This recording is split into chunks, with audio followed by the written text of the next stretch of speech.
Bom dia, Nildo Orix. Bem-vindo mais uma vez ao Duplo Expresso. Você que é economista, professor da Universidade Federal de Santa Catarina e preside nessa instituição o IELA, Instituto de Estudos Latino-Americanos, e a liderança em nível nacional da tendência Revolução Brasileira dentro do PSOL. Estimado Rômulus, estimadíssimos expressionautas, veja, você fazia um balanço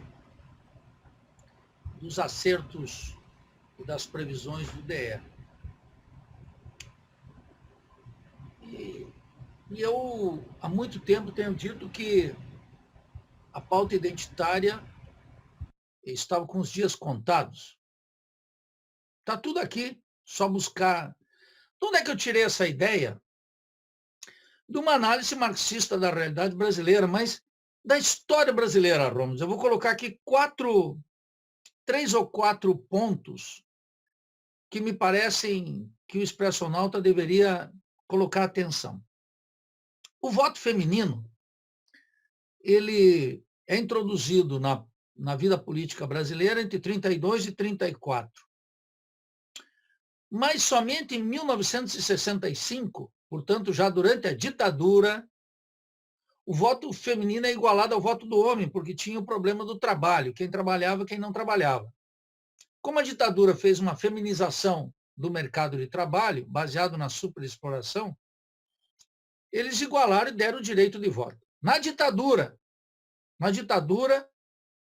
eles tiveram equiparado o voto masculino e feminino. O divórcio, Rômulo, que foi apresentado por um senador aí do teu estado do Rio de Janeiro, Nelson Carneiro, foi aprovado em 1977, final do milagre, em plena ditadura brasileira. Era um ataque óbvio à instituição da família, que tinha na Igreja Católica um ponto de equilíbrio desde sempre. Em plena ditadura também. O primeiro programa de comportamento sexual foi ao ar pela TV Mulher em 1980, pela sexóloga Marta Suplicy. Em plena ditadura. O que esses exemplos, 3 aqui, vocês poderiam recorrer, o expressionauta tem que fazer sua própria pesquisa, 3 questões relativas à igualdade de gênero, ao problema da moral, o divórcio, que tem a ver com uma instituição, portanto, com herança e etc. E o primeiro programa televisivo sobre comportamento sexual foram colocados durante a ditadura, de tal maneira que uma ordem de direita que combatia, torturava, exilava, aprofundava a superexploração, aumentava a estrangeirização da economia, conviveu bastante bem com uma fase da liberalização dos costumes. O voto não é qualquer coisa, é algo muito importante. Durante a ditadura, a equiparação entre o homem e a mulher como voto, porque tinha obrigatoriedade, etc. O divórcio, que é absolutamente indispensável para o homem e para a mulher, mas nas condições de 77 era muito melhor para a mulher. E o primeiro debate sobre o comportamento sexual levado à televisão, tudo em plena ditadura, de tal maneira que pode-se avançar em todas as conquistas, essas que você enumerou aqui, o combate à homofobia, a criminalização, inclusive, que alguns aplaudem, a misoginia, todas essas pautas, né, que são demandas verdadeiras, podem conviver perfeitamente, eu diria que convivem perfeitamente com uma ordem liberal, e inclusive com o liberalismo de direita, que vai ter um aqui, um acolá, um puxão para cá, outro para lá, mas no final das contas vão gradualmente se aprovando e vai se aperfeiçoando uma sociedade liberal que coloca a superexploração para todos os trabalhadores, para o trabalhador gay, para o trabalhador negro, para o trabalhador preto, para o trabalhador mulher, para o trabalhador... É uma pancada.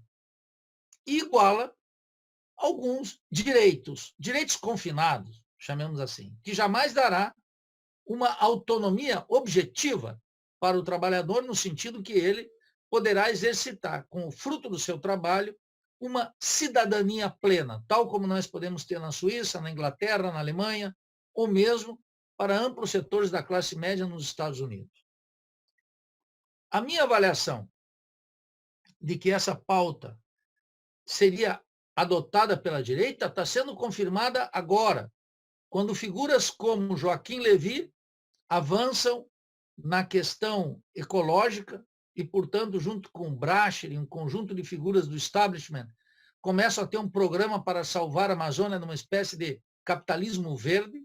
O Nildo, Joaquim Levy é o que foi ministro da Dilma, apesar da gente ter derrotado as ideias dele eleitoralmente, e que, na sequência, foi presidente do BNDES do Jair Bolsonaro. A mesma pessoa foi ministro da Dilma e atuou num cargo importantíssimo na ordem econômica brasileira, no governo de Jair Bolsonaro. É esse Joaquim Levy que você está falando? Esse mesmo Joaquim Levy. O Henrique Meirelles, que foi 8 anos o presidente do Banco Central, é o secretário da Fazenda do comunista João Dória, lá em São Paulo, desse governo revolucionário.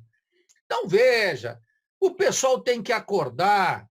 Eu disse, essa pauta identitária será ganha pela direita. Está tendo agora, quero dizer aqui para o Expressional, uma tremenda promoção do voto feminino pela direita empresarial, etc., como já tinha de forma camuflada, como a Tabata Amaral e como outras tantas que estão por aí, que nunca me iludiram. Porque uma mulher, para mim, a questão é, a mulher luta pela emancipação do gênero humano ou não? Se não luta, é de um liberalismo de esquerda confinado dentro da ordem burguesa, que não fará nenhuma diferença substancial. Digo isso dentro do meu partido, em que essa concepção é dominante. E dentro do PSOL, a concepção do liberalismo de esquerda é dominante. Então, da mesma forma, Armínio Fraga está numa cruzada contra o racismo, contra a homofobia e contra a misoginia, aí disputando nas páginas de jornais e movendo um caminhão de candidaturas inconsequentes. E a direita total, inclusive a direita do PSL, vai fazer a promoção do voto negro e do voto feminino. Essa pauta, ela se exauriu. Mas se ela se exauriu também porque a disputa moral não me interessa na sociedade brasileira confinada a essas questões. Se nós temos uma batalha moral, que é a superioridade moral dos comunistas, que é ter uma força moral na sociedade, que tem a ver com o modelo político. Então, os nossos acertos estão turbinados, eles são extraídos da história brasileira e não vêm de Paris.